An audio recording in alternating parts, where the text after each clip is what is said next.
Então, pessoal, galera concurseira, vamos lá corrigir o simulado da turma de soldados. Então, vamos lá na disciplina de Direitos Humanos, respondendo as questões. Questão 113. Ainda que exista procedimento já em andamento na Corte Interamericana de Direitos Humanos, a vítima não poderá requerer diretamente que sejam tomadas medidas acautelatórias em casos graves e urgentes, para evitar danos irreparáveis, devendo este pedido ser realizado pela comissão junto à Corte. Essa questão está errada, porque nós sabemos que para provocar a Corte, somente é possível a comissão e os Estados-membros que pertencem ao Pacto de São José da Costa Rica. Mas, neste caso específico, tratando-se de medida urgente e para tratar de danos irreparáveis, é possível sim que a vítima provoque a Corte, desde que já tenha um procedimento tramitando nessa Corte. Então, se tiver litispendência internacional, é possível sim que a vítima de um determinado conflito, que faça parte aí dos direitos humanos, busque a tutela da Corte Interamericana de Direitos Humanos. Então a questão está errada, porque existe a possibilidade de se buscar a Corte para tratar de medidas de urgência. Na questão 114, o enunciado diz o seguinte: nos termos do decreto número 678 de 1992, que promulgou internamente o Pacto de São José da Costa Rica, as visitas e investigações em loco pela Comissão Interamericana de Direitos Humanos somente poderão ocorrer com anuência expressa do Estado brasileiro.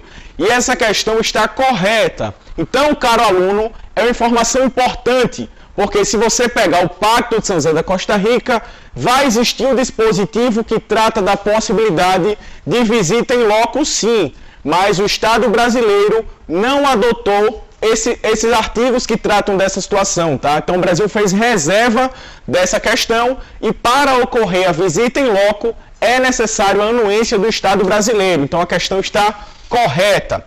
Seguindo, vamos tratar da questão 115.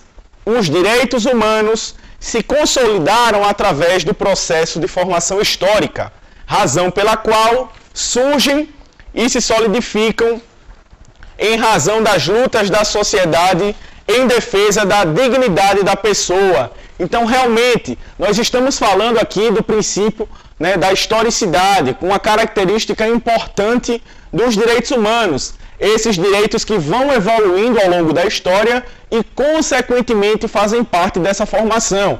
É importante lembrar que, quando a gente trata das dimensões de direitos humanos, uma dimensão não vai anular a outra, justamente em virtude aqui da historicidade, esse direito que vai evoluindo ao longo da história. Já a questão 116 diz que, com base na historicidade, a proteção dos direitos humanos está em progresso. Desta forma, é possível a suspensão de direitos já reconhecidos em detrimento das conquistas históricas da humanidade. Nós acabamos de comentar justamente isso.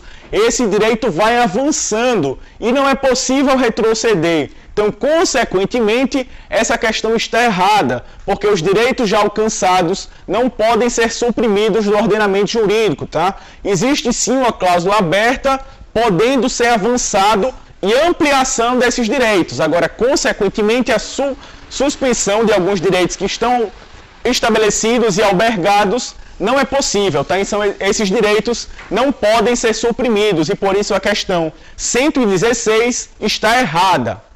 Vamos aqui avançando na questão 117. No Brasil, os tratados de direitos humanos possuem estatura de normas constitucionais, ou pelo menos supralegais, denotando a importância que o legislador conferiu à matéria. E aí vamos tratar de uma situação importante aqui. No Pacto de São José da Costa Rica, estabelecido no ano de 1992 no nosso país, houve a discussão de que se esse pacto seria norma supralegal ou haveria uma possibilidade de emenda constitucional, até que o STF discutindo a matéria, decidiu o seguinte, que os efeitos da emenda constitucional 45 são ex nunc, ou seja, não retroagem. Então, consequentemente, a partir de 2004, os procedimentos, os tratados que tratarem sobre situações referentes aos direitos humanos e passarem por todos os procedimentos serão consideradas emendas constitucionais. Mas era necessário estabelecer. E as normas anteriores a esse período, foi então justificado que elas se tratavam de normas supralegais. Portanto, as normas de direitos humanos no nosso ordenamento jurídico não têm uma característica de norma legal. Isso quer dizer que elas sempre estarão acima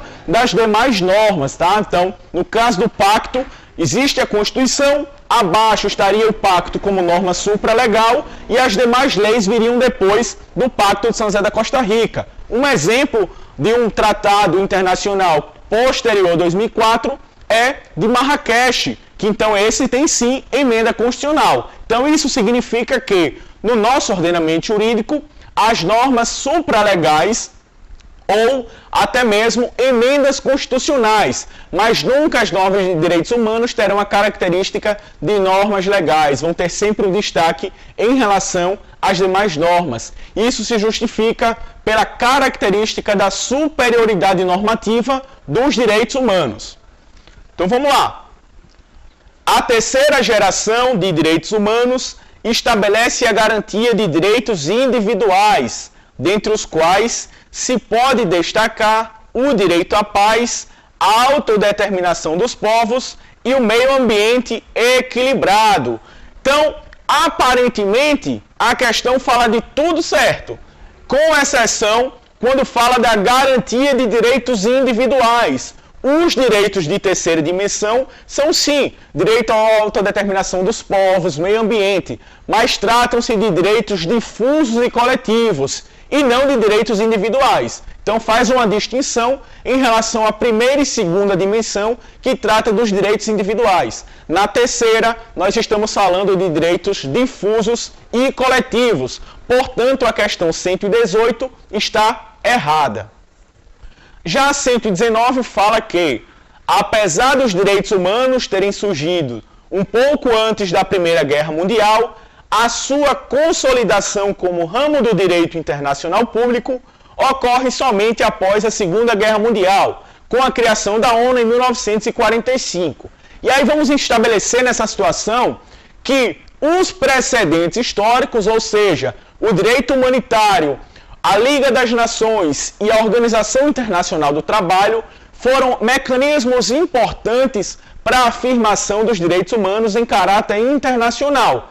Esses precedentes ocorreram, alguns deles, um período anterior à Primeira Guerra Mundial, mas ainda não havia a consolidação dos direitos humanos. E isso ocorre com a criação da ONU e, posteriormente, com a Declaração Universal dos Direitos Humanos. Então, significa o quê? Que no período anterior à Primeira Guerra Mundial, não havia aí, as grandes guerras, melhor dizendo, não havia essa consolidação dos direitos humanos. E isso ocorre somente no pós-Segunda Guerra. Mas quer dizer, então, que não havia direitos humanos antes desse período? Existiam, sim, os direitos humanos, mas eles eram tratados de forma embrionária, tá?